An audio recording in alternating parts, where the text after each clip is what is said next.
Tim. Hi. How are you? Fine.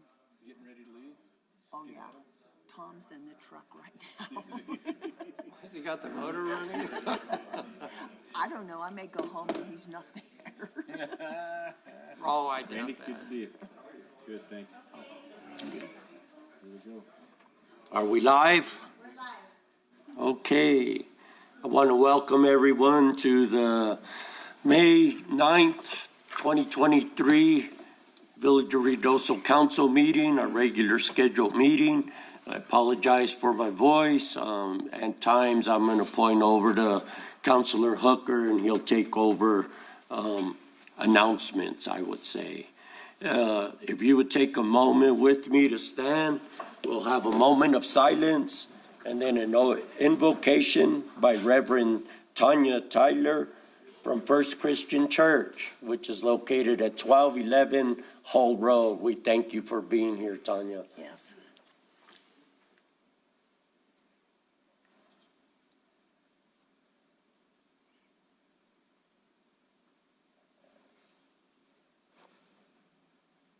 Let us pray together.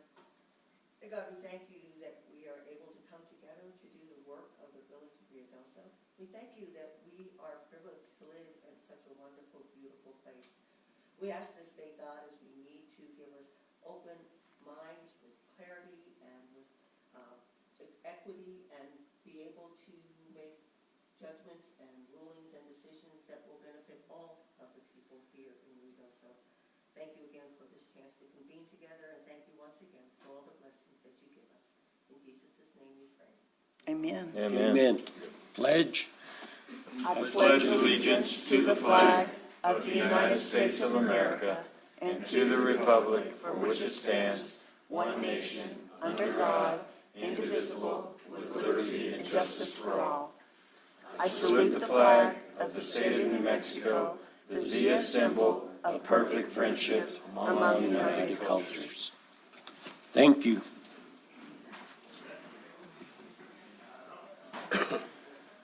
Madam Clerk, may I have a roll call, please?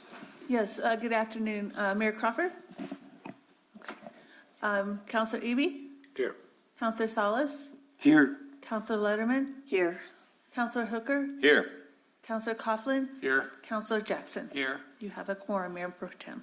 Thank you. Mayor, I don't know if you're online. Yep. Yeah, I'm here now. I'm sorry, Laszlo was barking, so I had to run inside. There you So go. anyway, I'm sorry I'm not there with you guys today. I'm in Texas. Can you hear me okay? Yes. Okay.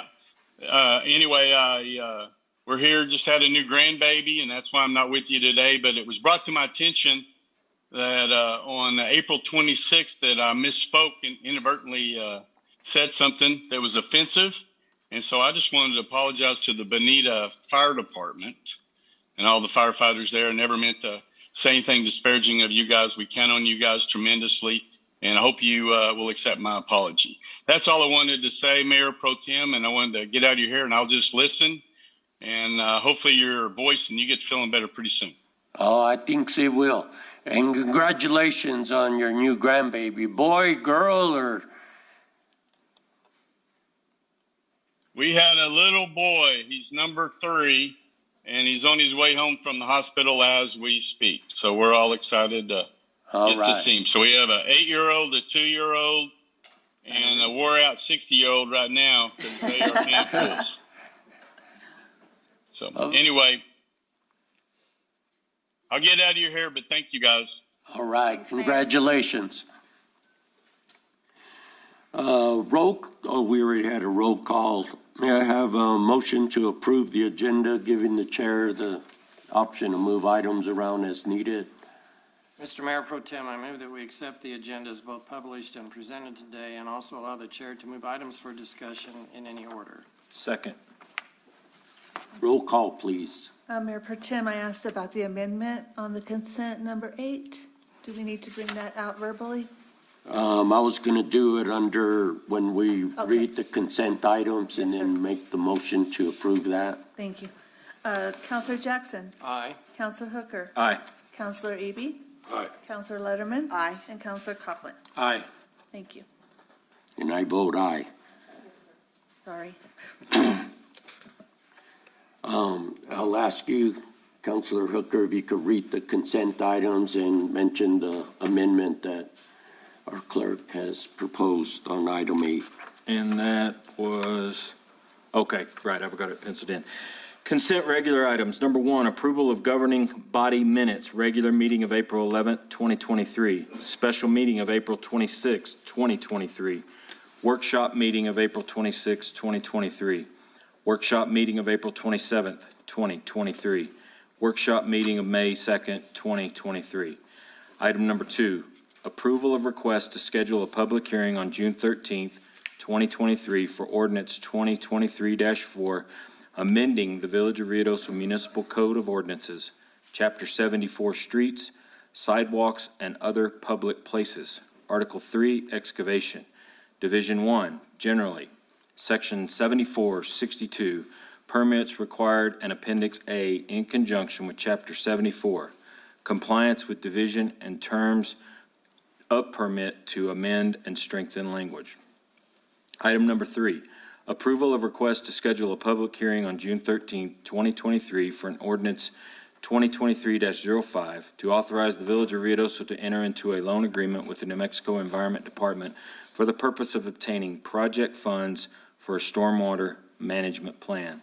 Item 4, approval of request to schedule a public hearing on June 13, 2023 for ordinance 2023-06, an ordinance amending the Village of Ruidoso Municipal Code of Ordinances, Chapter 54, Land Use, Section 54-106, Short-Term Residential Rental Overlay Zone, to revise the procedure for registrations and administration.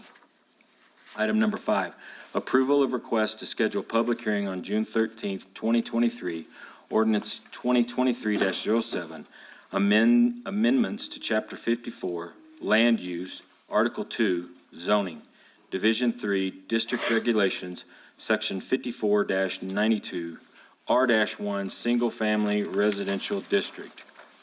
Item 6, approval of ratification of award ITB number 2023-010B with Katie Huey Company, LLC for modifications and pump reinstall, cleanout, and pumping test with a contract price of $714,257.91, including gross receipts tax. Item 7, approval of Resolution 2023-11, adopting a revised travel policies and procedures manual, providing for the repeal of prior resolutions and written travel policies and procedures and an effective date. Item 8, this will be the change, approval of first, not second, renewal agreement for land lease by and between the Village of Ruidoso and Municipal Corporation of the State of New Mexico, owner of Sierra Blanca Regional Airport, and Downtime Services Incorporated. Item 9, approval of award of ITB 2023-014B for $387,488.00 for chassis 5500 or 550 Wildland trucks to Outback Fire Apparatus Incorporated. 10, approval of agreement with Outback Fire Apparatus, Inc. for $387,488.00 for 2 new 2022 Dodge Ram 5500 Sierra Wildland trucks, ITB 2023-014B, chassis 5500 or 550 Wildland trucks. 11, approval of annual operating plan with the United States Forest Service for the North Fork Eagle Creek Wells Special Use Authorization for fiscal year 2024.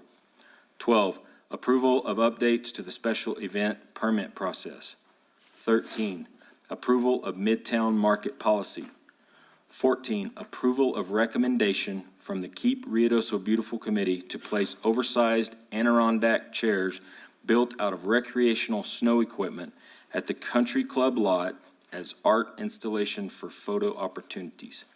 Item 15, approval of joint powers agreement between the Village of Ruidoso and the Ruidoso Downs Racetrack regarding providing security for special events for the 2023 race season. 16, approval of joint powers agreement between the Village of Ruidoso and the Ruidoso Jockey Club regarding providing security for special events for the 2023 race season.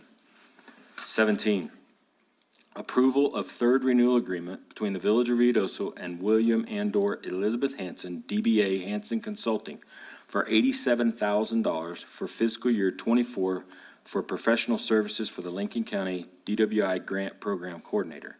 And finally, 18, approval of memorandum of understanding between the Village of Ruidoso and Linda Han for $33,000 in FY 2024 as a preventative specialist to provide drug and alcohol prevention services in coordination with Lincoln County DWI program at the schools in Lincoln County, effective July 1st, 2023 through 30 June 2024 to assist the DWI prevention program with the education of school-aged children in Lincoln County. Thank you, Counselor. I'll entertain a motion. Mr. Mayor Pro Tem, I move that we accept the consent items as amended and presented. Second. We have a motion second. Roll call, please. Counselor Jackson, Aye. Counselor Coughlin, Aye. Counselor Eby, Aye. Counselor Letterman, Aye. Mayor Pro Tem Salas, Aye. and Counselor Hooker. Aye. Okay, moving on, we have the mayoral or public input. I'm sorry, and I got a public input sign-in sheet. And first on here is Mr. Bill Hall. You want me to run your timer then? Yeah, 5 minutes. 5 minutes. Give them a 2-minute warning. Roger that. Don't forget, yeah, Should be on now. Good. Good afternoon. Good afternoon. I just wanted to take a little bit of time today to present the council with a concept after listening intently to 2 days of, budget presentations and knowing we've got some shortfalls in areas, particularly like the water department as far as where it stands as the budget now. I was rolling around in my head what's a potential way to generate additional income to be able to fund those deficits. And one of the things, certainly, as I said, we're all aware of, and there's always talk about it, is the impact of short-term rentals. And one of the things that's common in other parts of the country, not necessarily here at the present time, is you've got either impact or licensing fees that are generally or can be collected because of an impact of an activity or a particular type of business. And one of the things, I started looking at the numbers, and the reason I came today is to say the numbers are powerful in what they potentially could generate. If you look at our March data, we've got 1,306 short-term rentals in the village. They have an average daily rate a little over $272 a day is what they're renting for. But what I was looking at is there's definitely an impact that changes the character in the residential areas. It certainly has in my neighborhood. But knowing that we've got, short terms with the water, looking, one of the things, if you call it an impact or a service fee or a license fee, one of the concepts or things you can look at is something like, I know we have tiered structures for water rates, but short-term rentals, in addition to those tiered rates, is look at something that's, $150 a month. Well, what does that mean? If you look at it just based on the March numbers and on an annual basis, that generates about $2.3 million in revenue, which could offset or nearly offset the budget in the water department, which is set up to be a self-funding unit. The other challenge, if you remember a year ago, one of the things, we've got challenges with solid waste. A $30 fee on top of that would be $470,000 a year, which would allow solid waste to do some of the upgrades and things they've been wanting to do. And certainly when we get into the tourist season, the bears love tourists, and that always it incurs additional expense to that. And the other thing, just thinking out loud, one of the biggest impacts from the short-term housing is finding either long-term rentals or affordable housing. You could have an impact fee for funding affordable housing projects or matching grants. Thanks, 2 minutes.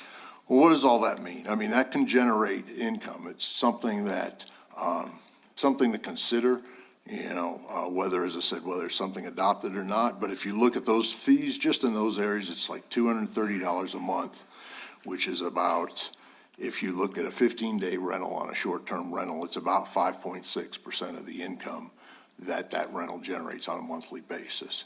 So it's not an undue burden, but it is hopefully could be a way to solve some issues for funding rather than just either, raising everybody's water rates, hit the areas that have the highest impact. So that was all it was just thoughts rambling through my head. So Rifle, I know you didn't get to sit in those budget meetings, but it's a concept worth considering, and I'll leave it at that. Thank you for your time. Thank you very much, Mr. Hall. Next on the list, we have Miss Jennifer Brown. Brewer, I'm sorry. I think I'm gonna require everybody to print your names when you're up there. It's bad enough I could barely read, but more or less reading cursive.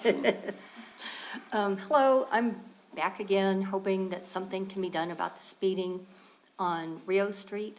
I know there's a traffic study, survey, whatever it's called, another one done, I think they picked up the box last Thursday. I haven't heard anything, and I called, actually mornings when I was going to go to work, so I didn't leave a message to be called back. But I'd be interested in seeing what that has to say.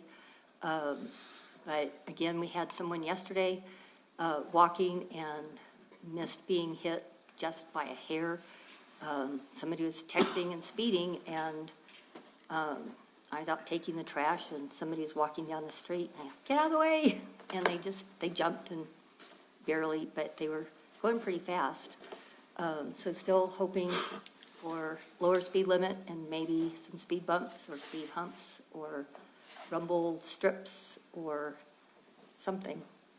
So that's all I have for today. Thank you. Thank you. Next, we have, I believe, Deborah Burke. I scribbled too.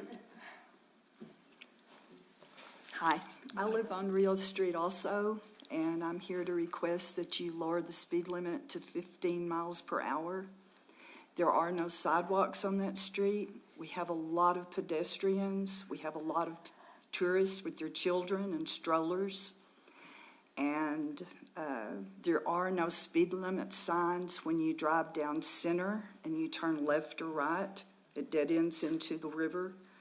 Therefore, just putting up speed limit signs would be helpful.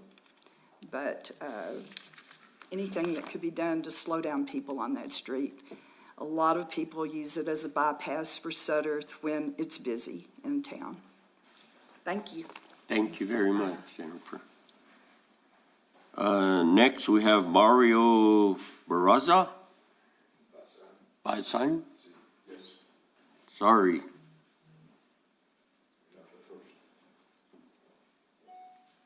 Afternoon. Again, I'm Mario Basan, and I'm a new-time resident to your village, permanent resident, even though I had some property that come up to go fishing. Initially, I got shocked with my utility bills, highest I've paid in my whole life. But I'm adjusting, that's acceptable. But then I received this insider that came out in April of 2023, and in here it talks about the Ruidoso Fire Department and the wood-burning devices and the restrictions. I'm originally from El Paso, so I'm very familiar with the fire, the hazards that are associated with this village up here. But one of the requirements is a $200 annual fee once it's already been approved by the fire department that you can have these fire pits. Now, I had the fire department come out to my house. It was looked at. It said it's fine. It's on on a slab. I have water right next to it. There's no overhanging trees. It's far enough from any permanent structure. There's no issues with it, but I'm still having to pay a $200 fee, and I'm not really sure what you do with that $200. I'm just looking at one person, one resident. But when you look at the campgrounds, the picnic areas, and all those fire pits that are throughout this village, and you're charging $200 a fee, a year. I can't understand what that money is going to. Hopefully it's going to the fire department for a good cause, but I don't know. I think it's high, it's just too much for residents. I'll be the first one that I'm not gonna go out there and use it if there's a potential fire hazard, the wind, high winds as we have here. But in the same sense, because it is my property, I'm gonna be extra careful than maybe someone coming up from Texas to picnic. And I think it should be looked at a little different for residents. $200, I don't mind, but not every year, especially with the weather that's around here. When we start going into the rainy season, when it gets too cold, I'm not gonna be sitting out there. So I'm looking at maybe 6 times out of the year, no more than 10 times out of the year I'm gonna be using this. And I think you're asking too much money at $200 a year. I mean, as long as I live there, I'll pay $200 for a longer period of time, but not a year. The second thing is just a recommendation. I like Midtown. I think it's fantastic, but I think it's a safety problem. You have people running across the street, too many people's on the sidewalk that are too narrow. You have vehicles going up and down that too fast, making too much noise, and plus you got the exhaust pollution. It's my recommendation you block it off. From Center, I think is Center and Country Club. You block it off. Make it pedestrian only. Put temporary trees in the middle where the vendors can go out there and put extra tables. Put parking on the outer side where people have to walk in. Make it safer, less congested, not as noisy, and you cut down on the pollution in that area. Just a recommendation that I think y'all consider. Thank you for your time. Thank you. Thank you for your time.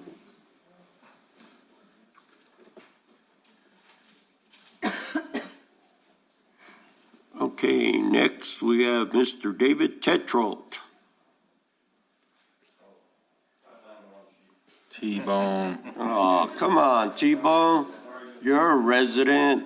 Hey, it's his first meeting. Give him. Gotta get over here and, since T-Bone won't talk, we have Jody Canfield. I could barely read it. I just like, heck. No, I know, Jody. Welcome.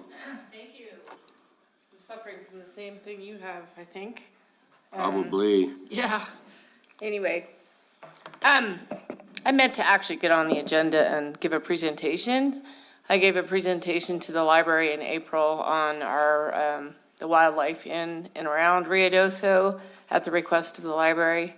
And it was not well attended, but it was 3:00 in the afternoon. It wasn't really advertised. But the feedback I got was that the village council needs to hear this presentation and at least some recommendations that I had suggested. I had 32 years with the Forest Service, most of which you all don't know, but I was a wildlife biologist, just the last 4 as a district ranger.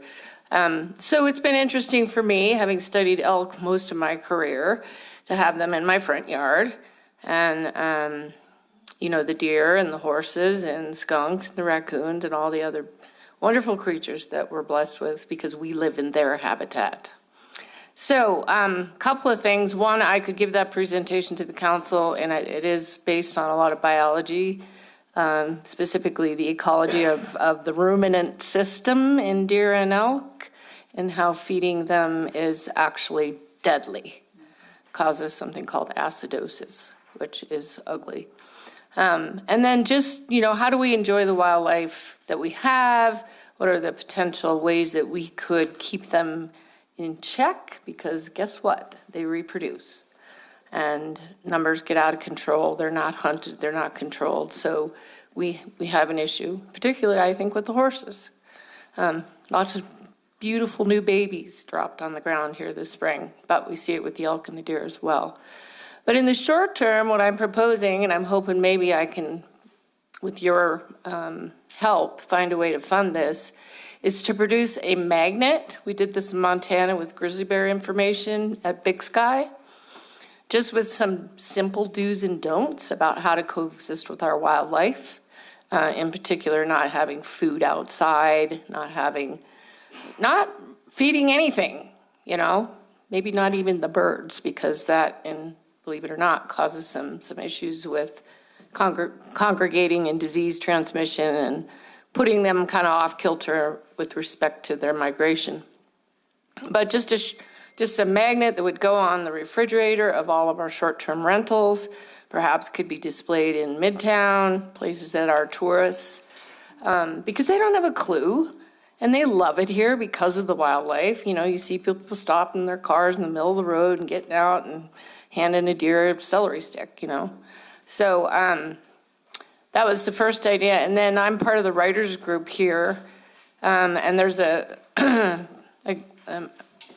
can't remember his name, Dontrell, who works for the Parks Department. He's a skilled illustrator, and I'm a writer. I just published a children's book last summer that has little nature lessons embedded in kind of an entertaining story. And we kind of talked about collaborating on producing a book, and you can self-publish through Amazon, but somebody has to pay for the printing of the copies.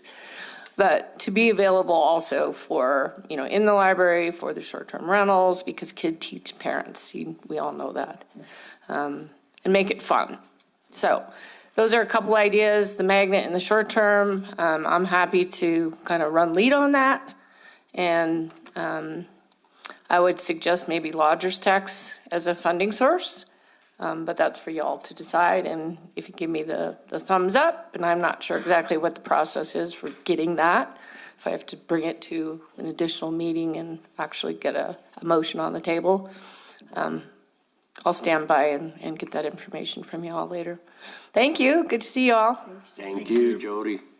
Appreciate that information. That gives everybody that's on the list for public input. And now we'll move on to the presentation of new employees and promotions.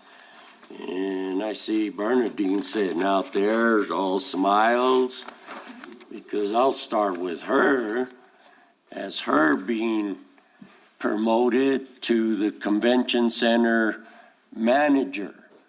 I always saw Bernadine as the manager.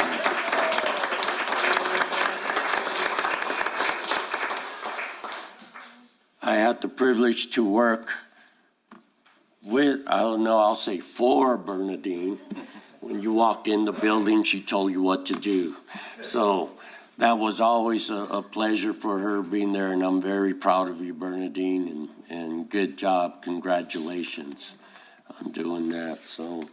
Our new employees is our Animal Control Code Enforcement Officer, Simon Hayes. Is he here? All right. Simon, why don't you stand up and give us a little input on you? My name is Simon Hayes. I've lived here in Ruidoso just over a year now. Moved from Tampa, Florida when I retired from the Army. I did 20 years there total. Love it here in the mountains. It was nice and cool, and I got bored, so I got a job. All right. Well, welcome. Thank you. Simon, glad that you're with us. Next, we have Ethan Knott. Ethan, all right. He's with our park maintenance technician, and tell us a little bit about yourself. I'm Ethan Knott. I'm actually originally from northern Michigan, so basically Canada. Yeah, it snows a little bit more worse up there, so I'm loving it here. Been here about a year and a half too, and loving it, and excited to help out and then I can with this town and make it more beautiful. Also, I'm an artist, so I'm super pumped to add creativity. So All right. Thank you. Welcome aboard. And then we have a rehire of a firefighter, which we're thankful for, Tyler Forrester. It's Tyler here. All right. Glad to be back where it's a lot cooler than down in southeast New Mexico. So glad to be back and serve the people of Rito. Thank you. It's great. Thank you for coming back, Tyler. Next on the agenda is a presentation from the Lincoln County Juvenile Justice Board. And we have Mr. Phil Jones as our presenter, or Sergio, you both could go up on the table, so.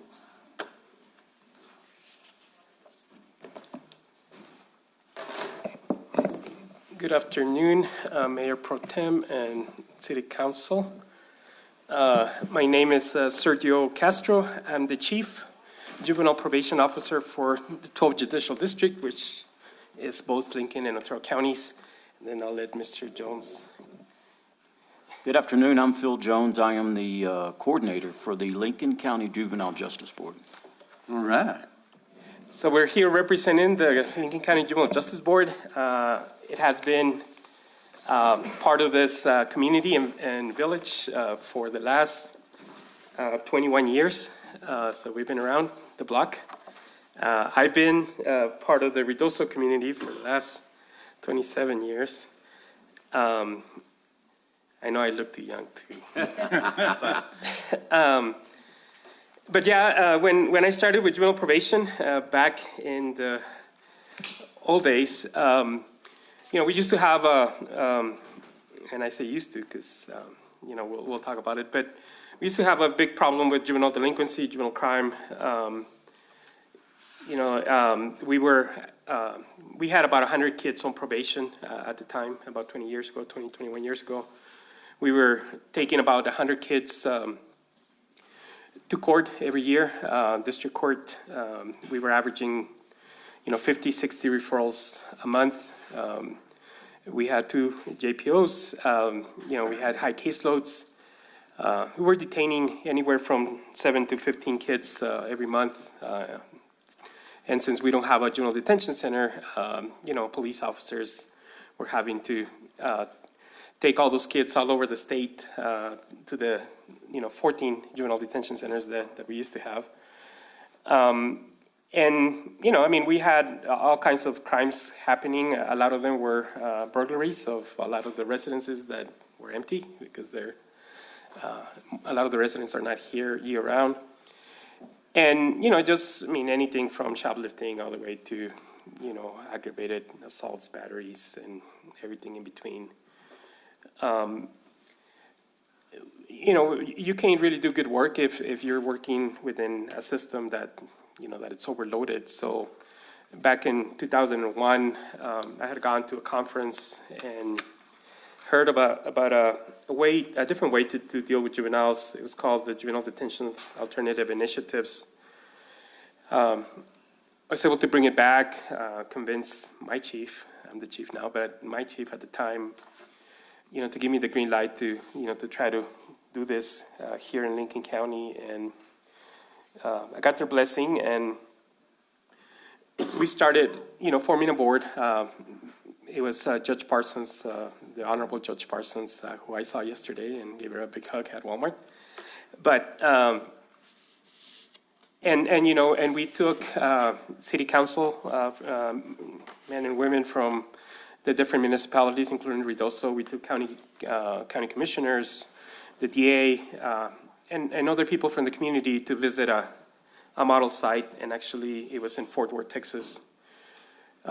We came away with a way to do things, and we did. We came together as a board. We formed the Juvenile Justice Board. Eventually we started getting some funding through the federal grants and then the state. We started working, towards transforming juvenile probation and the way we do things and how we work with kids.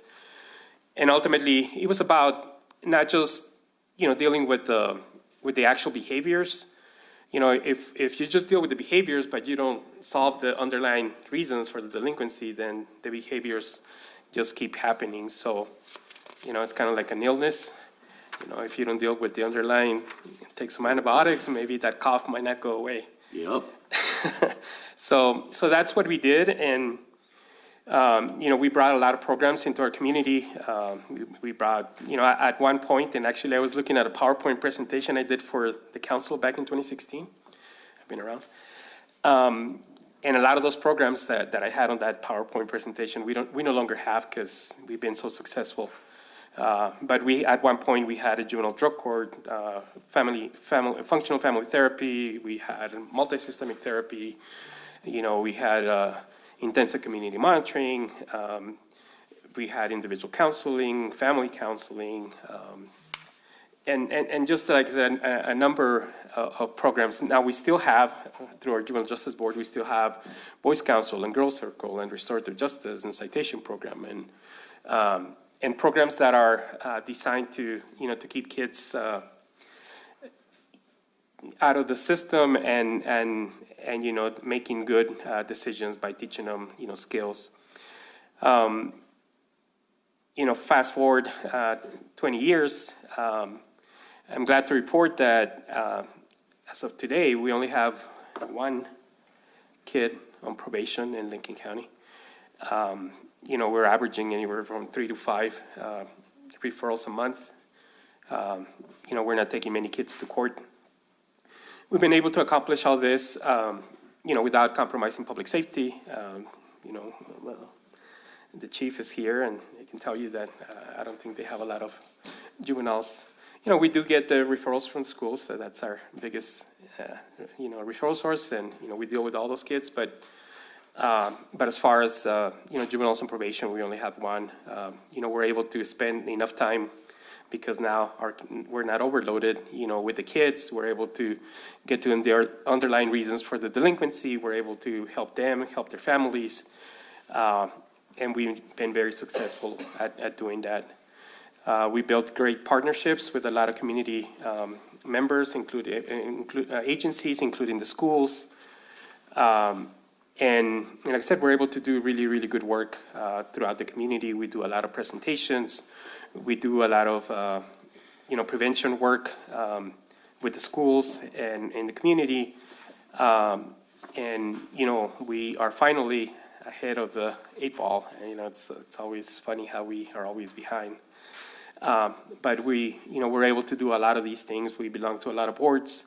You know, we're able to work within the communities. I'm the varsity soccer coach at the high school for the girls soccer team, and our team this year went to the quarterfinals. We finished 16-4, undefeated in district. And, you know, I'm telling you that because, I mean, we work with kids, you know, where there's, you know, kids that get in trouble or kids that just need, you know, other outlets. And, you know, we've been able to do all this because now, you know, we gotten a hold of delinquency and in our community.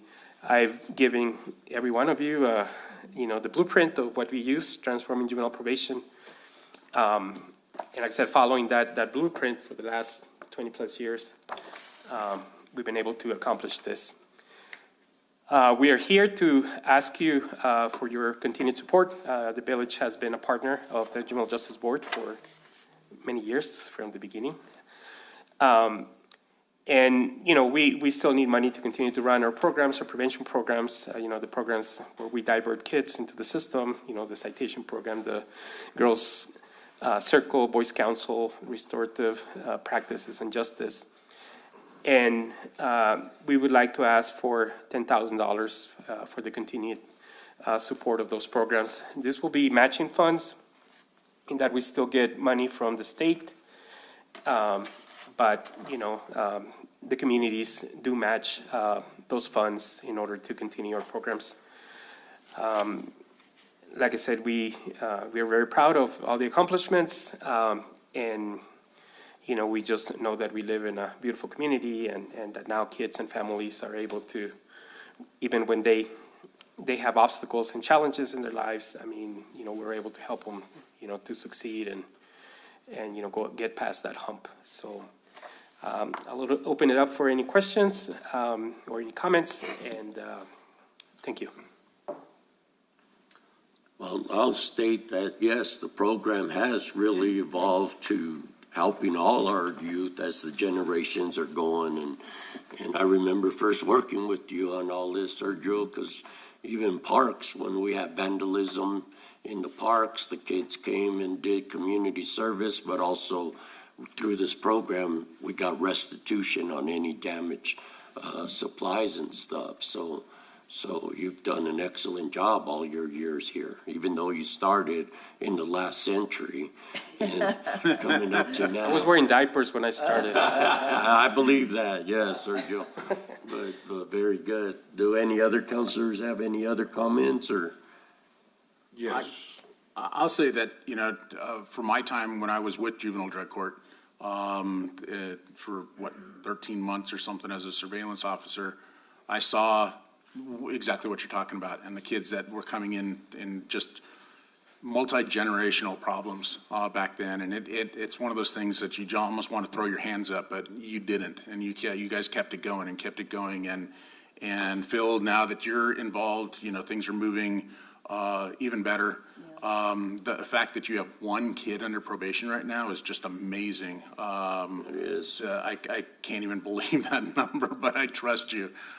So you guys have been doing a great job. You've been keeping at it. And it's reflective in the problems in the community. So thank you. I think your program is very necessary, for the village.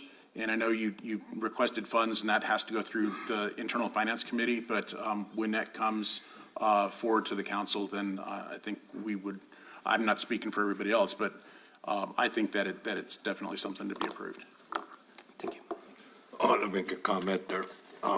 You did say something, Sergio, there. I was involved with the Juvenile Justice Board for a stint, maybe a couple of years back when Ted was there. But you said something about teaching them skills. So is there an apprenticeship program or some sort of trades program that you have initiated?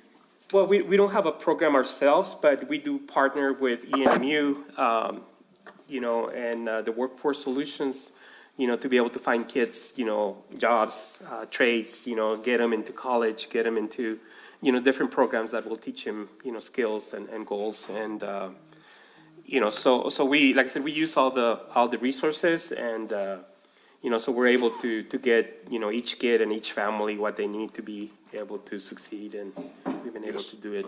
Well, I think you all do a great job, as far as the attention that you're giving to juveniles, because many times juveniles, they don't need rehabilitation. They need to be pointed in a different direction.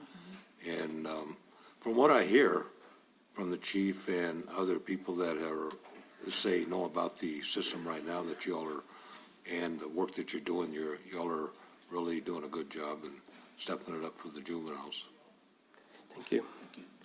I have something. Go right ahead. I've been a part of this Lincoln County. Turn on your mic. Thank you.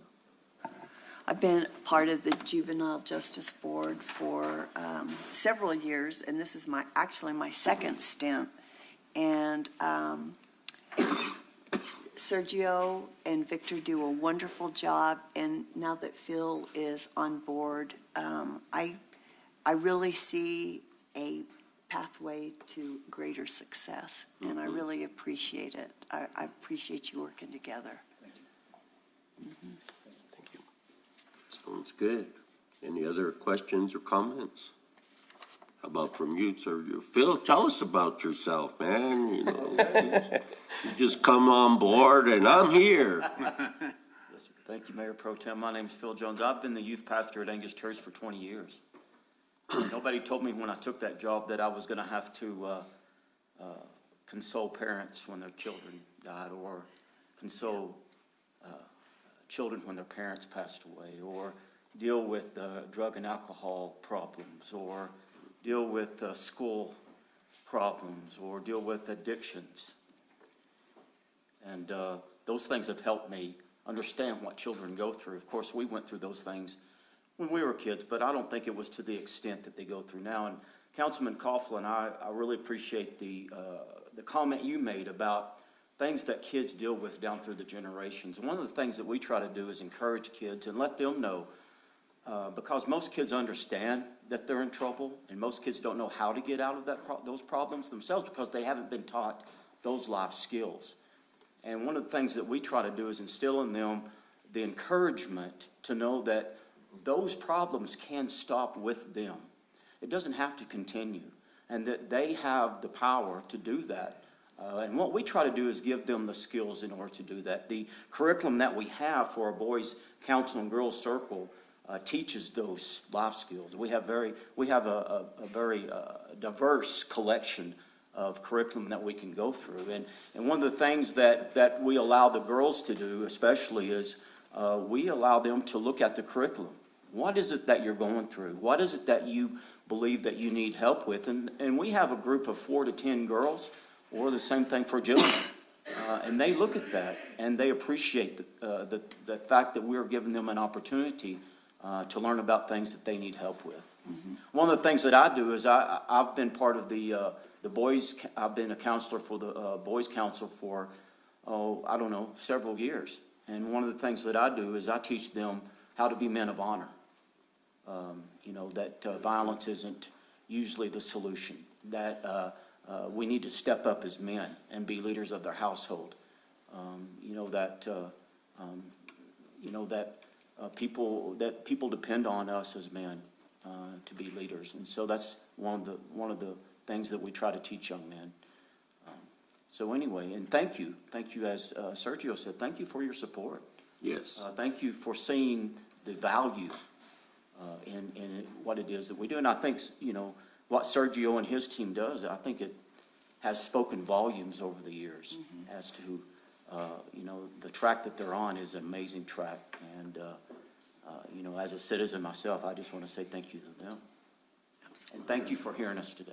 Yes, Thanks. thank you, Phil. I'm glad you're on board. Thank you. Thank you. And you too, Sergio. Thank you. And just one last thing, and you can say, well, how does, besides everything else, how does this benefit, the village? And, like I said, back in the day, whenever a juvenile is arrested, even though the county is the one that's responsible for paying for juvenile detention, and we have saved the county millions of dollars throughout the years because we have reduced the number so vastly. But the village itself, for example, if they were to arrest a kid and that kid was to be detained, that police officer or somebody within that department would have to transport that juvenile to Las Cruces, Albuquerque, Farmington, or Lovington. Those are the only 4 detention centers we have in the state now. And that would put somebody out of commission basically for a whole day. So that, hasn't happened in a long time. It hasn't happened this year, and we're almost, in May. And I don't recall last year, but I don't think any Ruidoso police officer had to transport anybody last year either. So, and like I said, back in the day, that was a common occurrence where police officers were running around transporting kids all over the state. So, thank you again, and Susan knows where to find us if you guys need anything from us, and we appreciate your time this afternoon. Great. Thank you, guys. Appreciate all you do. Okay, moving on the agenda for boards and commission appointments, we have none this month. Is that correct? Yes, sir. No boards and commissions. We'll move on to the reports from municipal officials, and I'll start with Councilor Letterman. Thank you. I appreciate it. What I would like to say is I want to also apologize to Spencer Baldwin and the Bonita Volunteer Fire Department, the men and women. After the comment was made, apparently, don't remember, but apparently I laughed. And that's not the kind of person that I am. And I apologize for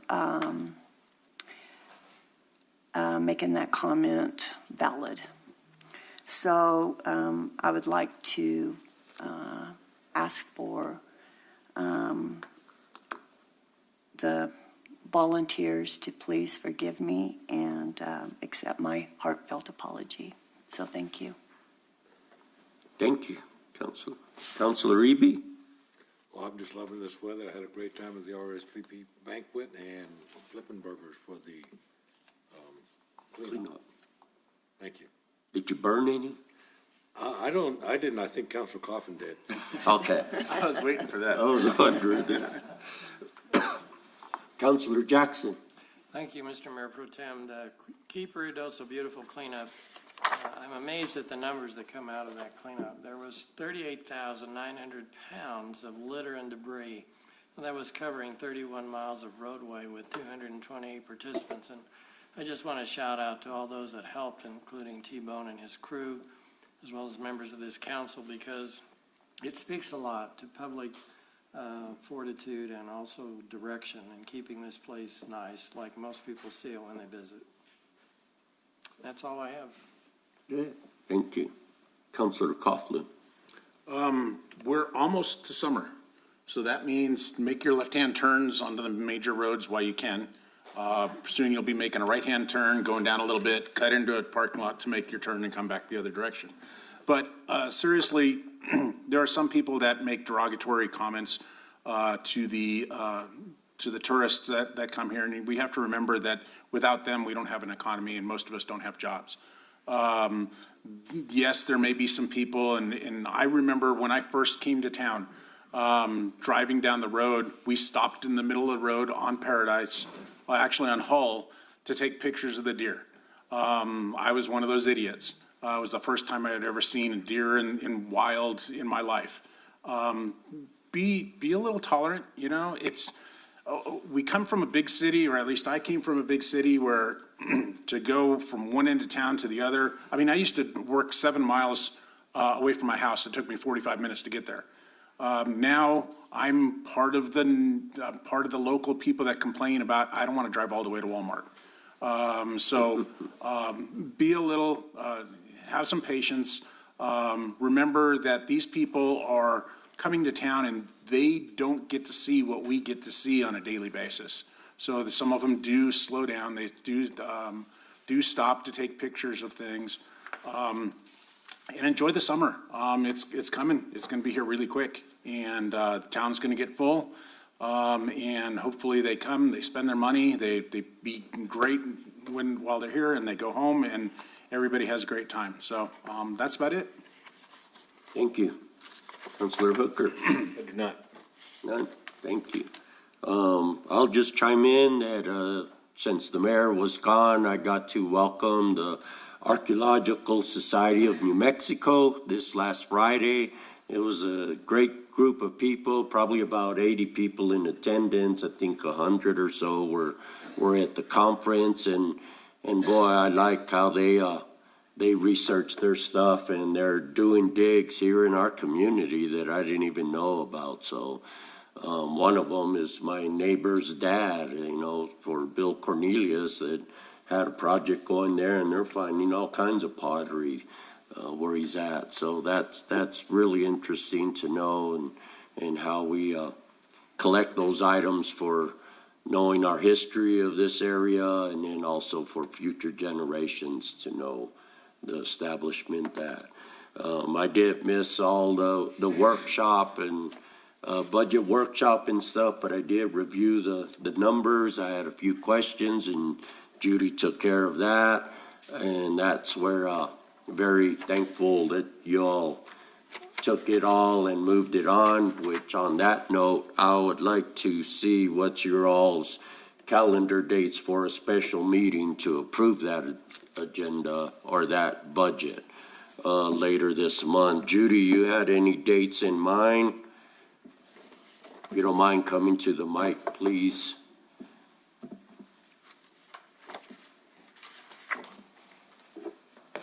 Good afternoon, Mayor Pro Tem, councilors.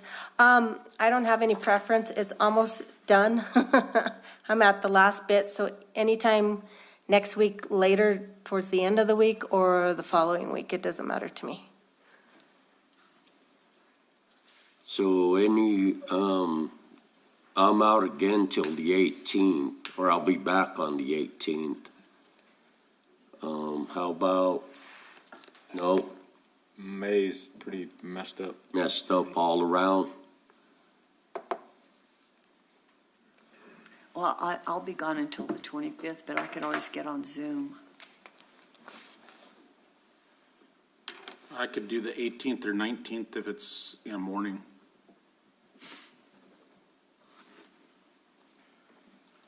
Same for me. 18th or 19th? Mhm. Does the 19th work for you, Hooker? or No, sir, I'll be traveling. You'll be Those 2 traveling. days and then back out on the 25th. What does that 22nd look for everyone? Same thing for me, morning works best. We have a lodger's tax meeting at 8:30 that morning, but that's all that extra meeting.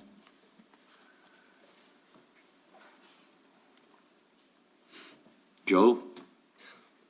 You guys pick a date, I'll be there.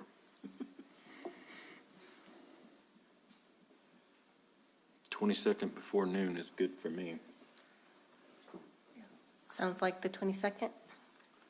Earlier the better. The 22nd, but how long would the lodger's tax take? Oh, I'm sorry, the lodger's tax is on the 23rd, not the 22nd. That's what I was thinking. Yes, sir, I apologize. Mr. Mayor Pro Tem, can we do an early bird meeting for that? Yes. I'd have for the morning, mid-morning and all the afternoon. 6 a.m. 7:30. Oh, yeah. Oh, my gosh. We'll hold you to that. No. I was thinking more like 7:30. or- 7:30 on the 22nd? Yeah. And Judy, excuse me, Mr. Mayor Pro Tem, how long do you anticipate that meeting to last? Or is this just? If it's only the budget, not very long, Review and approve. because I'll give you all the book and all the changes, the Friday before the Monday. So you can go through the weekend and hopefully, I'll spell it out. And there won't be that many questions. I don't think there's gonna be anything else on the agenda, so it should be like come in maybe 30 minutes. I'm not sure. Mayor Pro Tem, Councilor Jackson, I don't anticipate any other items. If we have one, possibly if we do have an item, we'll inform the council. Well, to all enjoined, how does 8 o'clock on the 22nd sound? I'm in. 8 o'clock or 7:30? Well, I'm trying to be Christian about it. How about 8 o'clock? And the mayor, he's okay with that date and time too, so let's go 8 o'clock on the 22nd. Thank you. Perfect. And everybody will be here? Everybody will be here except you, but you could be on Zoom, right? At 8 a.m., not on the lake or anything. So wait, that makes it what, 6 a.m.? No, 9. No. That's right. Okay, you're going the other way. That's fine. Thank you, Judy. Thank you, Judy. Yeah, 9. Okay, moving on, with did I jump over the manager's report? Does anybody have any questions for the manager on the manager's report? Any comments? My only comment is the part about the number of open positions is just too many, which I know you don't have a whole lot of control over, but Mayor Pro Tem Salas, Councilor Coughlin, I know Adam and his Public Works group had a interview scheduled for, I think, 12 o'clock, and the applicant wasn't present, so that's what we're getting on some of them, so. surprise. Yep, so. That's the new way of looking for jobs. It's sad, Yep. very sad. Any other questions for the manager? Okay, we'll move on to the public hearing. We have one item on the agenda, and it is, the public hearing is for an application submitted by Downshift Brewing Company, LLC, for a small brewer third off-site location liquor license with on-premises consumption and package sales for 2706 Sutter Drive, Ruidoso, New Mexico. And at this time, I would ask staff if they have any statements to present. Yes, Mayor Pro Tem and council members. On February 10th, the clerk's office received an application submitted by Downshift Brewery for the small brewer third offsite location liquor license with on-premises consumption and package sales for the location of 2706 Sutter's. As required by the New Mexico Regulation and Licensing Department, the clerk's office published the notice of today's public hearing 2 times in the Ruidoso newspaper. As of this date and time, the clerk's office has not received any correspondence, emails, or phone calls in opposition of approval of the liquor license. Very good. Do any of the counselors have questions for staff? No. None? Okay, at this point, I'll open it up for the public. Excuse me. The only question I have is for the school that's listed in the application. It's showing Region 9 at 2002 Sutter's Drive.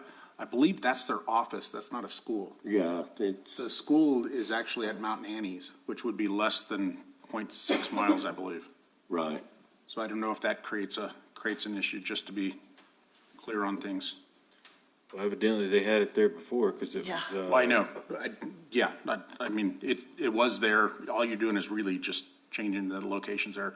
But just to be, as a matter of clarity, just so that somebody doesn't look back on Look this and back say, oh, and you're see trying to, right there. trying to slide something through.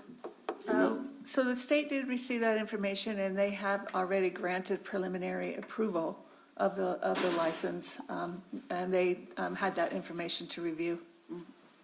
And if they get their building, their Head Start building over here on Mitchum done within the year or whatever like that, they'll be completely out of Mount Annie's. Yeah. Yeah, they're anticipating 7 months, I think is what they told me, but I told them plan for 9. I said a year. Well, it's all built off-site, so it should be pretty quick. But I believe that the distance that I see down here further is between 300 and 400 feet, and they're not within 300 or 400 feet. But it is not that 2002, that's their address. That's their, The offices from. yeah.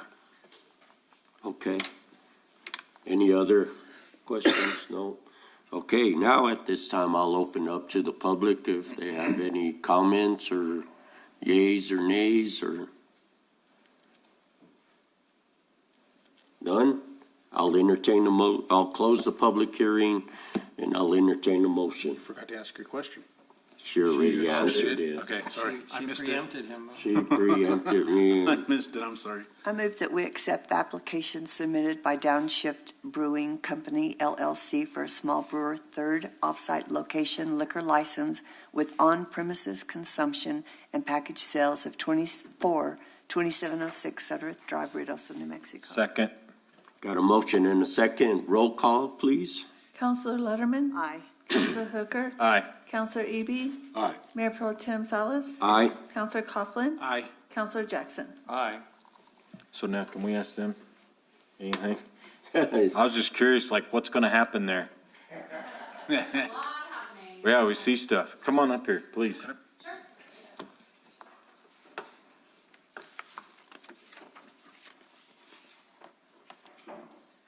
Hello, everyone.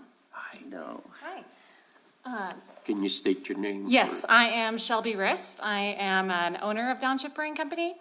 And so my husband and I grew up with Sacred Grounds, and we were so excited about the opportunity to have this location and this legacy.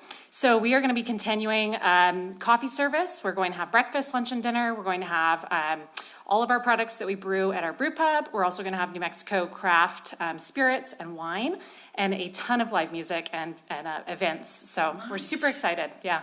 Nice. Yes, and we'd welcome you all to come. Next week, Steve Stucker's Wednesday? Okay, 17th and 18th.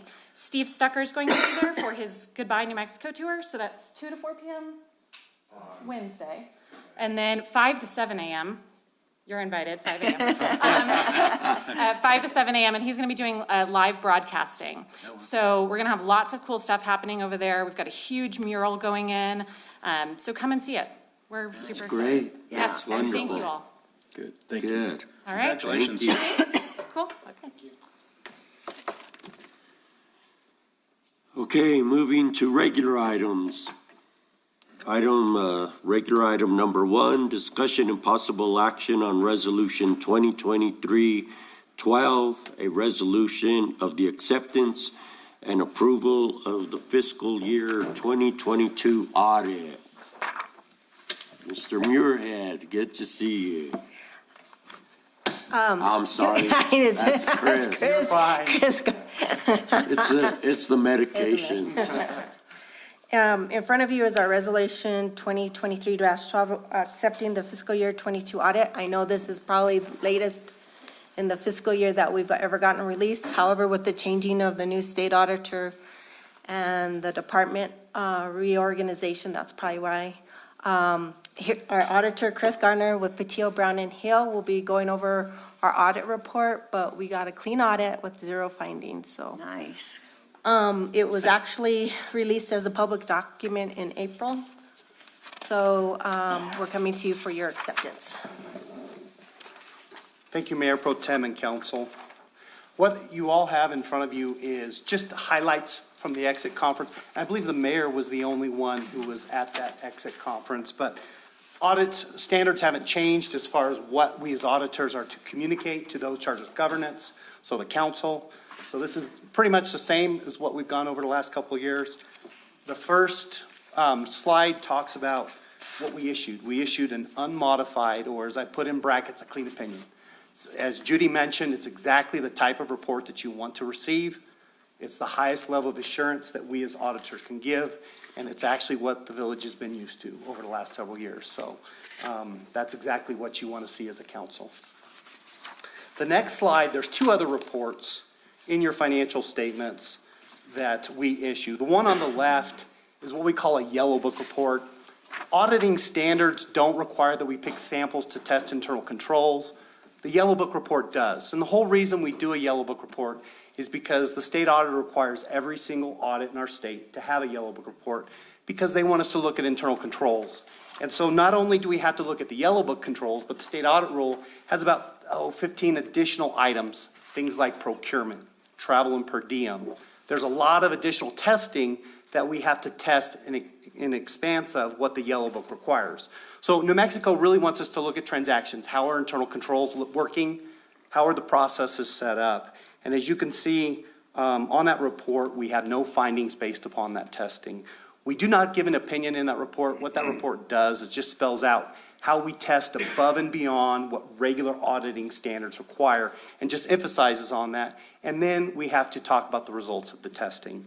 And as you again can see, there were no findings. Even with the expanded Yellow Book testing, the expanded state auditor testing, we still did not have any exceptions. You know, at one point, the village had some findings, but management throughout the whole village has taken them seriously. And they're doing a really good job in making sure that you're following your policies and procedures that have been established. The one on the right is a report that deals with federal grants. And so because the village spends more than $750,000 of federal grants, we have to do a compliance audit. So we have to ensure for each respective grant that we test, that we go through and make sure that you're following what the feds spell out. And as you can see here, we do issue an opinion in that report, and we have the same type of report as your audit. We're issuing an unmodified or a clean opinion, again, exactly the type of report that you want to receive. So both reports that we issue are exactly what the village wants to receive. So that's good news. The next slide is dealing with difficulties encountered in performing the audit. And really the whole thrust of this is how are your records being maintained? How are the accounting records, your purchase orders, your invoices, your payroll records, how are they being maintained at the village? And as you can see here, we did not have any difficulties. And so the main point of this is just to let you know that your records are being well maintained so that when we as auditors ask questions, we're giving that support. We're giving that information timely and in good order. So what it tells the council is that your records are being well maintained. We'll go to the next slide, and this is, I think, a really important one. You were talking about the budget earlier.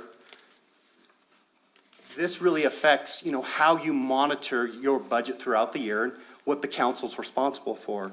And so if we as auditors have to come in and make lots of adjustments, then you might need to be a little bit critical of the numbers. But as you can see here, we did not have a single adjustment as we went throughout the audit process. So what, again, the importance in this communication is to let the council know you have a good internal control structure that's gathering the data correctly and getting reported to you correctly. And so again, as you get those budget reports, you should feel confident in those numbers that are being presented to you. Good. The next one is if we had disagreements with management, we have to let you know, and we're happy to say that we didn't. The very next slide is very similar. If there was some disagreements on how a transaction was handled or how a new standard was implemented or presented, and management went out and got consultation from another auditor, we'd have to let you know. And again, the records were in great shape. They were accurately reporting the amounts with the system that you have. So there was nothing that led to this, and so that did not happen. The next slide, and we talked a moment ago about not having findings, and we're gonna have another slide on that, but findings are gonna happen. So many transactions come through the village. Something's gonna slip at some point or another. What council really wants to see is how is management dealing with those? When they happen, are they staying around for a long time because nobody's dealing with them? The last several years, that's not been the culture. When stuff has come up, it gets resolved. And you can see there was 3 findings last year, and you can tell by the numbers when those findings were originated. All 3 were just originated last year and dealt with within 1 year. So you're seeing a culture in the village of exactly what you want to see. Stuff happens, let's work on it and let's get better, and that's exactly what's happened the last several years. So again, I think that tells the council, management takes the recommendations seriously and deals with them so that they are not getting repeated year after year. The last slide is based upon our current year testing. And again, we have to look at a lot of transactions in the state of New Mexico just to follow the state audit rule and to follow that yellow book. And based upon all of our testing and the numerous transactions we look at, we did not have a single exception to any of the policies that have been established by the village, and the internal controls are working properly. And so, again, we did not have a single finding this year. With that, I'll open up to any questions that anybody might have. The only question I have is, were you comfortable with your workspace here? Because I remember one year we had it all scattered everywhere and stuff. This year was much better. Yeah, upstairs is much nicer now that it's been converted, so. Good, yes. good. Thank you, Chris. Any questions for Chris or No. Judy? We want to argue with those findings. Judy, thank you very much. I'm sorry, I apologize. No, I was just gonna make a motion. I very much appreciate you and your financial department and the Village of Ruidoso employees abiding by all of the necessary rules. So thank you very much. So it takes all of us. Yes. Even from the admin assistant who's putting in the rec, it takes everybody's knowledge and perseverance to work through all our internal controls to get a clean audit, so. Thank you. There was a time when we had a long list of findings and. Oh, yeah. One of the things is, as a citizen, not only as a counselor, but I appreciate the fact that we're dealing with public monies in a way that I feel completely trustworthy in the way that we're handling it, on the up and up. And Judy, your department, and, if there's an issue, you bring it up, which it should be. And we do things, we follow, sometimes it's a pain in the neck. People probably call you a lot of names, but we have to follow the procedures, and thank you for doing that. And to see no audit findings is a great feeling. Yes. Sounds good. I make a motion that we approve Resolution 2023-12, a resolution of the acceptance and approval of the fiscal year 2022 audit. Second? We have a motion and a second. Can we have a roll call vote, please? Counselor Hooker? Aye. Counselor Jackson? Aye. Counselor Eby? Aye. Counselor Letterman? Aye. Mayor Pro Tem Salas? Aye. And Counselor Coughlin? Aye. Thank you again, Chris. Appreciate Yeah, it. thank you very much. Item number 2, discussion and possible action on award of RFQ number 2023-001Q, Alto Lake Concession and Rentals to High Mountain Concessionaire, LLC. Mr. Baird and Mr. Tetrault, welcome. Mayor Pro Tem, council, thank you for having us. And I do want to start out by saying thank you, council members and mayor on Zoom for showing up to the cleanup. That was, it was great seeing everybody there. And it was cool seeing the public. It's my first one to be able to come to. And they were really appreciative of seeing council members there as well. The public was. So thank y'all for coming to that. I wasn't there. I was recuperating from a New Mexico United soccer game. Those are rough. Oh, Those get man, rough. Those get pretty wild. I also would like to thank you all. It's very inspirational, and one of the things that people ask is, how do you lead? And you lead by example. So I'm proud you guys were there, and I work under you, and it's the mayor, the council, even the manager was there, and we picked up a lot of trash that day, and it is inspirational, and I thank you. Yes, thank you. So starting on this is, we went out for RFQ for Alto Lake concession stands. We kindly refer to it as the Treehouse concession stands. It was at one point in time a post office up there. It's been several things, a pizza place. But now the village owns it, and we went out for RFQ for a concessionaire. We only got one response back for that, and this is the only response back was the High Mountain concessionaires. So we're recommending the award since they were the only one. And they were awarded this last year, right? Yes, sir. And they didn't get into operation. Correct. So what are the chances of them actually operating this year? Or not operating, I'd say. They've told us that they're going to. I don't believe we have anything in the contract. It does say in the contract they're supposed to be open from this date to this date. Correct. And these times, and so we can hold them to that a little more. Their feet weren't held to the fire on that last year. But it is in their contract that they do have to be open certain hours and days. Okay. Anyone else with questions or comments? None? I'll entertain a motion. I'm getting there. Yike. My computer's not. Mr. Mayor Pro Tem, Thank you. I don't want to leave Susan hanging. No, please go. Move to approve award RFQ 2023-001Q Alto Lake Concessions and Rentals to High Mountain Concessionaire LLC. Second. We have a motion and a second. Can we have a roll call vote, please? Counselor Jackson? Aye. Counselor Letterman? Aye. Counselor Eby? I think that, right now, with the concerns about it being ready, this, that, and the other thing, so I'm gonna vote no. Mayor Pro Tem Salas? Aye. Counselor Hooker?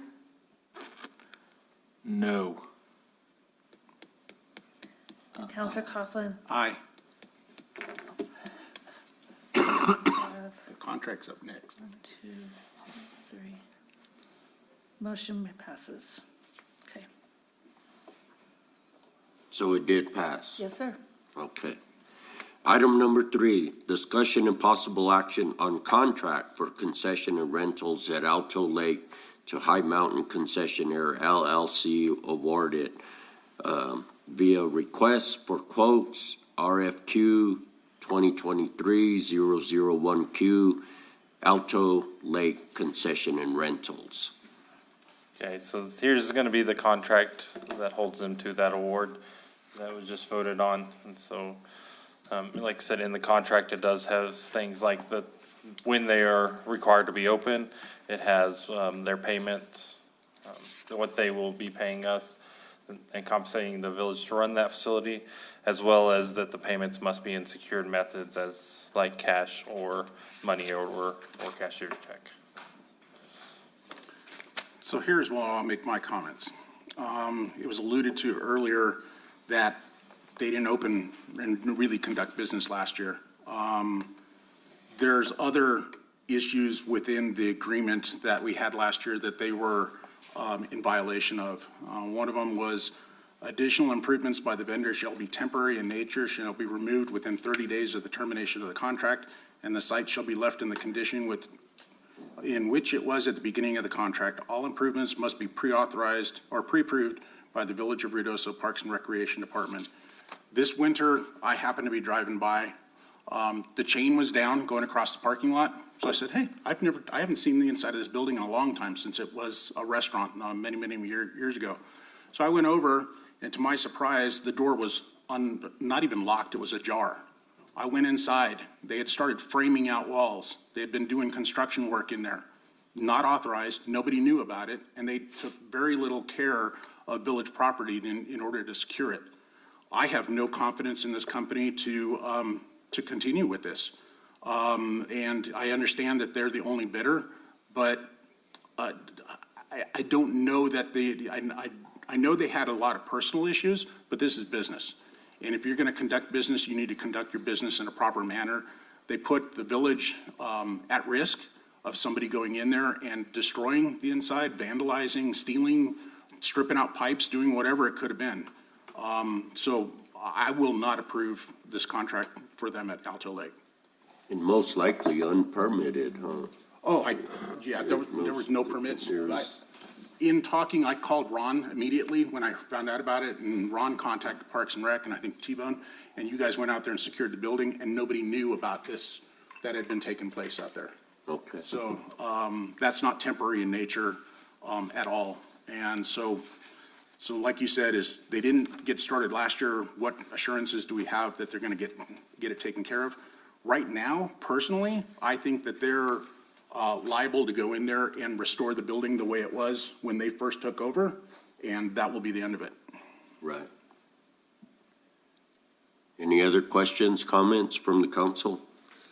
No, just in talking with Ron, the village wasn't aware, I wasn't aware, but they certainly weren't aware of any changes that were being made, so I just think that until everything's resolved, that personally myself, that the contract shouldn't be awarded, and I agree with Councilor Coughlin. Mayor Pro Tem, members of the council, as I spoke with Councilor Coughlin and legal here, we need to look at the agreement. We need to contact the vendor and for the work that wasn't done. And I know that Matt and T-Bone, they did drive up to the building this morning and evaluated it, and there's no way the building can be secured and ready for the upcoming season. And we just need to have that meeting, and we need to work with legal. Mr. Mayor Pro Tem, in light of all that, I move for purposes of discussion and vote to approve contract for concession and rentals at Alto Lake to High Mountain Concessionaire LLC, awarded via request for quotes RFQ 2023-001Q, Alto Lake Concession and Rentals. Second. We have a motion and a second. Can we have a roll call vote, please? Counselor Jackson? No. Counselor Hooker? No. Counselor Eby? No. Counselor Letterman? No. Mayor Pro Tem Salas? No. Okay, did I get everybody? No. Huh? Jim? And I'm sorry, Counselor Coughlin. That's okay. No. I'm glad she forgot someone else besides me. So just for clarification, will the contract be negotiated, or the award is made but no contract? Yes, that's correct. So the contract will be negotiated? The contract was not awarded. Not awarded, so. Not awarded. Negotiated and Go come back back to to the the table. Got it, thank you. Because I thought about that earlier, and we could have made a motion and not a second, and then that would have just cleaned it off killed it off that way too. I think it's good to have everyone on record with Yeah, this. that is true. Item number 4, discussion and possible action on award of RFQ 2023-002Q Grindstone Lake concession and rental to High Mountain Concessionaire LLC. Mayor Pro Tem and Council, this is another concessionaires. We went to RFQ again, to open it up for multiple concessionaires. We only received one bid. That one bid was High Mountain Concessions LLC. They're the ones that have previously ran that, the Dam House, as it's referred to, at Grindstone. And with them being the only bidder on it, or only respondent, we are recommending to, award them that contract, or award them the bid. Mayor Pro Tem, go ahead and make a motion. Okay, I'll move to award RFQ number 2023-002Q, Grindstone Lake Concession and Rentals to High Mountain Concessionaire LLC. Second. got a motion and a second. Roll call vote, please. Counselor Coughlin, Aye. Counselor Eby, Aye. Counselor Letterman, Aye. Mayor Pro Tem Salas, Aye. Counselor Hooper, Aye. and Counselor Jackson. Aye. Motion pass. Item number 5, discussion and possible action on contract for concession and rentals at Grindstone Lake to High Mountain Concessionaire LLC, awarded via request for quotes, RFQ 2023-002Q, Grindstone Lake Concession and Rental. Council, or Mayor Pro Tem Council, this is going to be the contract to carry out the award of the RFQ for the Dam House at Grindstone Lake. It does have those same provisions of the secured payment, as well as the dates they're required to be open, times and things like that. The question I have, did we evaluate the utility? I saw the rent at $1,200 a month, I forgot, $1,500 a month? I believe it's 1600. 1,600. Was that after evaluation of utilities used and So the only utilities in that building are electricity? There's no water or sewer in that building. What about the internet? Who does? And so the internet is, we provide that, but that's along with all of our lake operations, so the WIBIT operations and things like that. So it comes in with the rent or Yeah, factored in and exactly, all that factored in too? and all that. Okay, So is there an electric meter for that building? there should be. I am not actually, I believe so. I believe so. Okay, and is anything else, do you know, coming off that meter? I think it's just the building. So do we know what the electric costs were last summer? I can get that, but I don't have that on. Okay. Just because I don't know how much freezers they've got running and things like that going on there. Because I knew for a long time they were running generators and everything there, but I did notice last year, I didn't see that as much. Yeah. And I don't know if they have the pizza trailer or what tied into our box or off their generator, so. Anyway, that's something to look into this season. I do have a couple of questions on this one. Right ahead. On Appendix A, numbers 7 and 8, talk about proposed days of the week of operation and proposed hours of operation. The two of them are in conflict with each other. Proposed days of the week say Wednesday through Sunday, 8 AM to 6 PM. And then the proposed hours of operation say 9:30 to 6. So which is it? Let me try to find that real quick. The last page? Might not be in this, it's the contract, I think it's the, could you repeat those hours, Sure, it says proposed days of the week of operation, Wednesday through Sunday, 8 AM to 6 PM. And then under proposed hours of operation, it's 9:30 AM to 6 PM. So there's an hour and a half difference there. And this was, it's Appendix A, page 2, which has been signed by the vendor. I believe it's the 9:30 to 6 is what we settled on. Carol was supposed to be contacting them to clear that up, but. Okay. Another question I have is, in the term, one thing I don't see in here anywhere is how long after the end of the term do they have to clear their property out of the building? It should be on completion of the contract, which is the end of the term.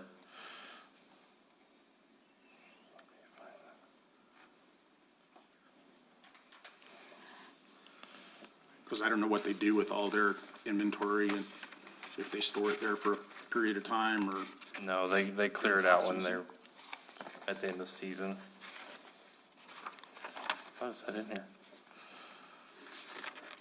It should, yeah, they should have that 30 days, like they have to remove any temporary, changes or anything like that. Okay, well, that's not specified in this contract. The other thing is, looking at the previous contract, there was a section in here, it said, the Village of Ruidoso will provide a fleet of bikes and helmets, including both youth and adult bikes suitable for daily rentals for the duration of the contract. I don't see that in the new contract. What happened to those bikes? So we have some of them, a lot of them have been damaged over the years, and we have some that are repaired. The village is able to rent those out year-round. There's not many that are rented. We have kind of started to just push them to private vendors. There's several shops in town that do bicycle rentals. And so, in my opinion, if there's plenty of places to do it, then it's not, why have the village compete for that business? Yeah. Let the local businesses prosper and not compete as the village for that business. Well, but you said many of them have been damaged. It's just from, riding trails. It's not like got hit by a car or something. It's just. Because part of that previous contract said, the Village of Ruidoso will coordinate with vendor to ensure the bike fleet remains in good repair and personnel renting bikes are properly trained. Mountain bikes shall only be repaired by properly trained bike service technician to be determined by the Village of Ruidoso. So that indicates to me that wasn't. We have several. When I got here, several more coming out of the shop. And so at the end of the season, they sent several of them to a repair technician to get them repaired. But it's things like, dented wheels or just wear and tear on the bikes, not just from use. So then what are we going to do with those bikes? I think we ones we still have, we want to use for camps and things like that in our Parks and Rec activities.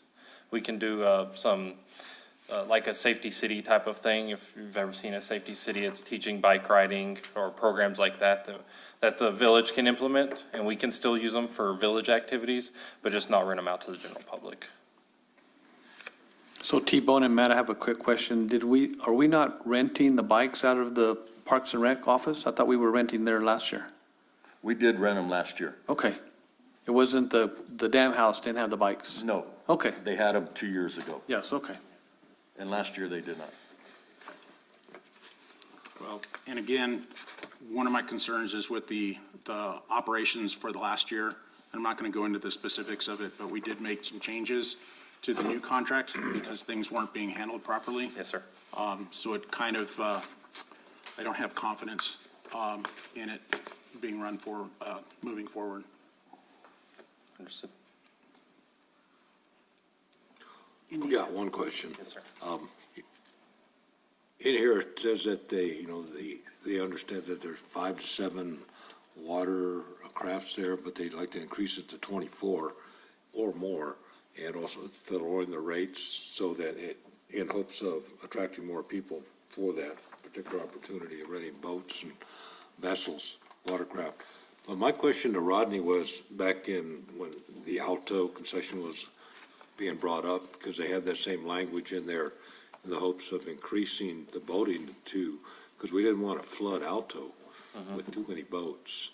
Have you all done any type of looking at what would be the maximum allowed as far as the 2 different lakes? How many would be allowed in Alto? Because you don't want to you have to allow other people that are there to recreate have their space and not too many boats. It's not something I've looked at, but I will definitely look into that. I come from the dry area. I don't deal with this is my first time managing lakes, and so significant lakes, and so that's definitely a good idea to. Sure, if you all take a look at that, because you just don't want to take too much away from other people's experiences that aren't there to boat, that are there to fish or to recreate in other ways. Yes, sir. Make a motion. Yes, sir, please do. Make a motion to approve contract for concession and rentals at Grindstone Lake. The High Mountain Concessionaires LLC awarded via request for quotes RFQ number 2023-002Q, Grindstone Lake Concessions and Rentals. Second. We have a motion and a second. Any other comments or questions? I've got a question. If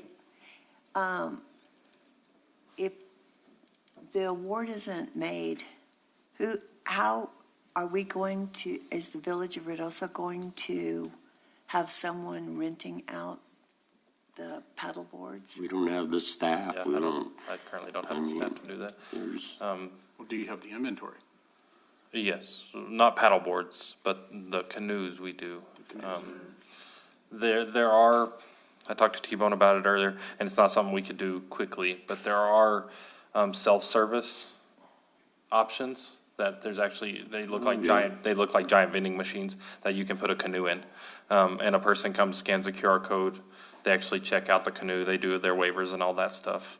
And then a door opens, you can pull the canoe out, go use it, put it back in, re-secure it. Is that pretty expensive? I have not looked into the price of those. I actually just saw them last week. I saw an advertisement for that system. It's actually, the one I saw was a franchise, but those systems are. And that's not for paddle boards? I mean, they have, that you could do paddle boards in those. You could do pretty much anything that you, they make different slots that you could slide it in, but. Okay. Comment also, if this passes and they are awarded this, I think you see that there's a need and a stress for your department to be a little more hands-on there, I think, for many reasons. Definitely. Any other comments, questions? Roll call, please. Counselor Hooker? Yes. Counselor Coughlin? No. Counselor Eby? Aye. Counselor Letterman? Aye. Mayor Pro Tem Salas? Aye. Counselor Hooker? Aye again. Jackson? I'm sorry, Jackson. Oh, aye. Motion passes. Thank you. Item number 6, discussion and possible action on purchase and installation of pavilion on buy board contract number 679-22 from Exerplay in the amount of $71,955.78, including New Mexico gross receipt tax at Grindstone Disc Golf Course. Mayor Pro Tem and Council, so this is a grant-funded opportunity that we have received. It's going to be a pavilion for the Grindstone Disc Golf Course from Exerplay. It's, the grant is actually, I believe, $72,500, and so it's just right over that amount. Exerplay was, or the Exerplay, the price for it is just under the grant amount. Exerplay has been great to work with. Buying it through Buy Board has actually been really well. Normally, we would buy items from Exerplay through CES contract. Right. However, with CES contract, we do have to pay a percentage to CES for that, and we basically get a 4% discount from Exerplay for from list cost. With Buy Board, we get a 5% discount from Exerplay from their list cost, and we don't have to pay a fee to Buy Board. Wow. And so we're really saving. I believe our fee to Buy Board was 3%, so we're really only saving 1% from Exerplay's list cost. Now we're saving 5%, and so going through Buy Board's been very beneficial. So That's great. Now, where exactly are y'all putting it? So right next to the new bathrooms at the Grindstone Okay. Disc Golf Course, it'll be right next to that area. Okay. So Do you remember where hole 1 used to be? Yep, It would be right there. right there. Okay. So with this, we'll do some major improvements to that golf course very rapidly, and so. That is. So, given that dollar amount, does that require we go out for bids? No, because it's through a Buy Board pricing agreement, and so if you're buying through, if you're buying through. Board's the same as CES? Yes. Okay, I just hadn't heard Buy Board. It's the same concept, yes, sir. It's actually, it's originated in Texas. It's something I used a lot in Texas, and when I came over here, I tried to I got the village on it. It's a very helpful system. I move that we accept the purchase and installation of pavilion on buy board contract number 679-22 from Exerplay in the amount of $71,955.78, including New Mexico gross receipt tax at Grindstone Disc Golf Course. Second. We have a motion and a second. Any other questions or comments? That was Counselor Eby, that second. Counselor Letterman? Aye. Counselor Eby? Aye. Mayor Pro Tem Salas? Aye. Counselor Hooker? Aye. Counselor Coughlin? Aye. Counselor Jackson? Aye. Item number 7. Thank you, Council, Mayor Pro Tem. Thank you guys very much. Discussion and possible action on approval of appropriation A22G 2019-G591 with the State of New Mexico Aging and Long-Term Service Capital Outlay Department for the plan and design of an addition to the Ruidoso Community Center in the amount of $38,300. Mr. Montes. Yes, Mayor Pro Tem, members of the council. Yes, this appropriation is a grant that I actually applied for in addition to a grant that we previously received from the New Mexico Aging and Long-Term Services Department. We initially received $13,000, but it was not enough to get the plan and design done, so I seeked out additional funding from the New Mexico Aging and Long-Term Services Capital Outlay Department, and they were able to grant us this extra amount to actually get the plan and design done for the addition to the community center. The addition includes adding to the kitchen area to make it more available, more equipment in there, extra room to be able to provide more meals and whatnot, extra storage space in there, and also a big meeting room right in the middle of the area between one of the rooms and the kitchen, so we have more meeting rooms for extra classes and stuff that we need because we've just overgrown the capacity there, so we need more meeting rooms. So this grant funding will actually supplement the other grant that we received to actually get the plan and design done now, so. So this is all pretty much the design of it, and then we'll go for the funding for the construction of. Yes, Mayor Pro Tem Council, yes, it is actually that, so I can actually get the design and then actually have amounts that I need, so that way I can apply for the funding and the actual amounts that it'll come up to. Right. Okay. Any questions for Anthony? Anthony, the other 13,000 you said you were awarded, how long do you have to spend those? Mayor Pro Tem, Councilor Coughlin, I believe I had up until 2025 to actually spend down that other 13,000 that we had. Okay, because this here I'm seeing, it says any grant. It's confusing. It says there's a term date of June 30th of 2026, but then down in the appropriation language, it says any grant funds unexpended by June 30th, 2024 will be terminated. So, Mayor Pro Tem, Councilor Coughlin, yes, when I spoke with the New Mexico Aging and Long-Term Services Department, they actually told me that I do need to spend this down within the year because it is actually emergency funding and they like to clear it all out before they lose it. So that 2024 is correct. So I would need to get it done within this next fiscal year. and do you believe the 13,000 plus the 38,000 will be enough to get this done? Councilor Coughlin, yes, it is exactly the amount that I need to get it done. Perfect. Okay. Mr. Mayor Pro Tem, I move to approve appropriation A22 G 2019 G591 with the State of New Mexico Aging and Long-Term Services Capital Outlay Department for the plan and design of an addition to the Ruidoso Community Center in the amount of $38,300. I second it. Aye. We have a motion and a second. Can we have roll call, please? Counselor Jackson? Aye. Counselor Letterman? Aye. Counselor Eby? Aye. Mayor Pro Tem Salas? Aye. Counselor Hooker? Aye. Counselor Coughlin? Aye. Thank you all. Thank you, Anthony. Good job. Item number 8, discussion and possible action on memorandum of understanding between the Village of Ruidoso and Region 9 Educational Cooperative for $45,000 for fiscal year 24 to provide school-based health center services for the prevention of alcohol and substance abuse of children in Lincoln County. Mayor Pro Tem, Council, this is the yearly grant that is funded through the Lincoln County DWI program. We've pushed this for every other year. It's just, like I said, the yearly grant, and we had to submit other paperwork. Mayor Pro Tem, I'll go ahead and make a motion. Okay. I move to approve memorandum of understanding between the Village of Ruidoso and Region 9 Education Cooperative for $45,000 for fiscal year 24 to provide school-based health center services for the prevention of alcohol and substance abuse of children in Lincoln County. Second. We have a motion and a second. Can we have a roll call vote, please? Counselor Coughlin, Aye. Counselor Jackson, Aye. Counselor Eby, Aye. Counselor Letterman, Aye. Mayor Pro Tem Salas, Aye. Counselor Hooker. Aye. Passes unanimously.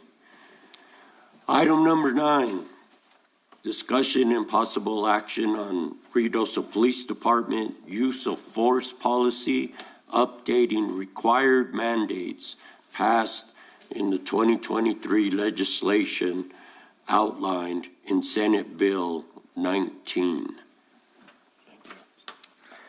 Mayor Pro Tem Council, once again, this is to update our use of force policy.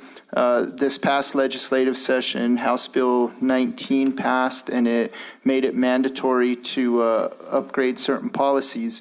The reason for this is there are departments throughout the state that operate with no to little policies, and this is to make sure that everybody is on the same page as far as it comes to use of force and certain mandates that the state is requiring.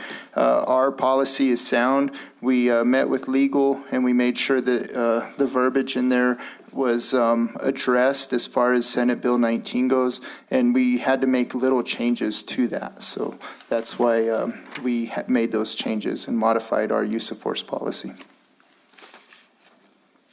And it was minor changes since we last spoke, right? Yes, sir, it was minor changes. That's what I understood. Mr. Mayor Pro Tem and Chief and Deputy Chief, do these changes mirror pretty much what your certification was, or the direction your certification is going for? Yes, it does. For accreditation, it does mirror that. And the changes that we made, they wouldn't have any impact on getting accredited. They were just verbiage changes that we needed to address from Senate Bill 19. Given that, Mr. Mayor Pro Tem, I move to approve Ruidoso Police Department use of force policy updating required mandates passed in the 2023 legislation outlined in Senate Bill 19. Second. We have a motion and second. Any other comments or questions on this policy? None. Can we have a roll call vote, please? Counselor Jackson, Aye. Counselor Letterman, Aye. Counselor Eby, Aye. Mayor Pro Tem Salas, Aye. Counselor Hooker, Aye. Counselor Coughlin. Aye. Item number 10, discussion and possible action on Ruidoso Police Department policy on serious use of force and in-custody death incidents. Mayor Pro Tem Council, this policy is, we created this policy for our accreditation standards. It's just, we figured we would put it on the docket now, being that we just updated our use of force policy. What this will do is during any serious use of force or in custody death, it'll outline our procedure on how we will investigate and how, more importantly, we will take care of our officers and provide them resources if they are involved in one of these serious incidents. It outlines the protocols of time off, and the one modification that we did do, we had light duty issues in there. We changed that to modified duties in case that it goes into an extended period of time. We can seek alternative methods to keep them employed while continuing to get them the help that they need, whether that be long-term counseling or anything like that. If I make a motion? Yes. I'll make a motion to approve the Ruidoso Police Department policy on serious use of force and in-custody death incidents. With the amendment of changing light to modified, or that notion of Sure, yes. modified duty. Second. We have a motion and a second. Any other questions, discussion? Thank you for catching that modified duty, because that reminded me back when safety counseling had to deal with workman comp claims and stuff when somebody was assigned to light duty and they really wanted just picking up feathers and stuff. When I had an operation and Dr. Beachy says, no heavy lifting, I asked him, well, what's heavy? And he says, if you can't lift it, it's heavy. So that's where I said, okay, that's more clarity on that part, so. Clear as mud. Anyway, I love that, Any kind of Dr. hernias, that's something. Yeah, that was it. We have a motion and a second. Can we have a roll call vote? Counselor Hooker, Aye. Counselor Jackson, Aye. Counselor Eby, Aye. Counselor Letterman. Aye. Mayor Pro Tem Salas, Aye. Counselor Coughlin. Aye. Thank you. Thank you, Chief GC. Thank you. Very good job on this. Is 11 and 12, were we switching those? Yes. I'll take the liberty to move the agenda items. I'll jump down to number 12. Discussion and possible action on approval of grant agreement project number SRR 2303 with New Mexico Department of Transportation State Aviation Division in the amount of $3,930,770 for reconstruction of Taxiway B. Good afternoon, Mayor Pro Tem Council. Yes, sir, Chief. This project at the airport, which is part of it, is the reconstruction of runway 1230. The funding had changed throughout the process because of the increase in fuel prices and oil prices and stuff. So the initial grant that we received from the FAA wasn't enough to fund the entire project. Therefore, Manager Sena had been working with the State Aviation Department on additional funding along with myself, and the legislature passed a $55 million budget to go to the State Aviation Department, and they were able to get us this grant to fund the additional work on the Taxiway Bravo to get it reconstructed as well. It was part of the initial project, but it went away, but now we'll be able to finish the entire project with this grant money that the State Aviation Department has supplied us with. Right. Any questions for the chief on here? No. I'll entertain the motion. I'll make the motion to approve grant agreement project number SRR-23-01 with New Mexico Department of Transportation State Aviation Division in the amount of $3,930,077. Yeah, I said that all wrong. $3,930,770 for recommendation for reconstruction of Taxiway B. Second? We have a motion and a second. Any other further discussion or questions? Roll call vote, please. Counselor Hooker, Aye. Counselor Jackson, Aye. Counselor Eby, Aye. Counselor Letterman. Aye. Mayor Pro Tem Salas, Aye. Counselor Coughlin. Aye. And the reason I felt to switch these around, I thought we should approve the grant before we approve the construction contract, so that's there. There you go. Going back to item number 11, discussion and possible action on approval of amendment number 1 to ITB 2023-001B, agreement with Mesa Verde Enterprise, Inc. for Sierra Blanca Airport improvements to include Schedule 2 reconstruction Taxiway B in the amount of $3,607,573 and authorize the mayor or the mayor pro tem to sign the amendment. Mayor Pro Tem Council, this is just like it says, to accept the actual agreement for them to start the work on Taxiway Bravo. They have already started the runway construction. They've been milling it for a little over a week now, so they're making really good progress. So this is just to add this into the rest of the project. The entire project was set to, with the taxiway, as a 75-day timeframe, as we had discussed in the actual contract for 1230. So this is just awarding them that project so they can do the entire project. Going. Yes. Yep. I have a question. So are we trying to do, what was this, part 1, Schedule 1 and Schedule 2 all together with the same bidder? Yes. Okay. Because just looking at the bid summary, just Schedule 2, which is what this agreement is for, they're the highest priced one there. So that's why I just want to clarify that that we're looking at the bottom line for both Schedules 1 and 2. Yes, sir. Okay.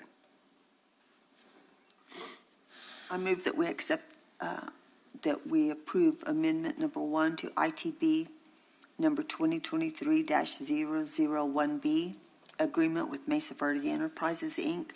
for Sierra Blanca Airport improvements to include Schedule 2, reconstruct taxiway B in the amount of $3,607,573, and authorizing the mayor or mayor pro tem to sign the amendment.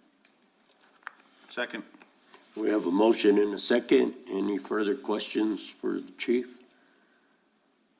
No further discussion. Roll call vote, please. Counselor Letterman? Aye. Counselor Coughlin? Aye. Counselor Eby? Aye. Mayor Pro Tem Salas? Aye. Counselor Hooker? Aye. And Counselor Jackson? Aye. Thank you. Thank you very much, Chief. Well, that concludes all the regular items. We do have some closed session items. If I'll entertain the motion to go into closed session. Mr. Mayor Pro Tem, move that we moved into closed session for discussion of limited personnel matters citing 1015-1H2 NMSA 1978. Further discussion subject to the attorney-client privilege pertaining to threatened or pending litigation in which the Village of Ruidoso is or may become a participant, citing 1015-1H7 NMSA 1978. And finally, discussion of the purchase, acquisition, and/or disposal of real property and/or water rights by the Village of Ruidoso, citing 1015-1H8 NMSA 1978. Any action taken as a result of the closed session will be brought back into open session, and I so move. Second. We have a motion and a second. Could we have a roll call, please? Counselor Vote. I'm sorry, excuse me, sir. Counselor Jackson? Aye. Counselor Hooker? Aye. Counselor Eby? Aye. Counselor Letterman? Aye. Mayor Pro Tem Salas? Aye. Counselor Coughlin? Aye. Thank you. We will go to the executive room. Meeting room. Off to the intersection. She has never forgotten me. Chief Chavez, I'll be calling you.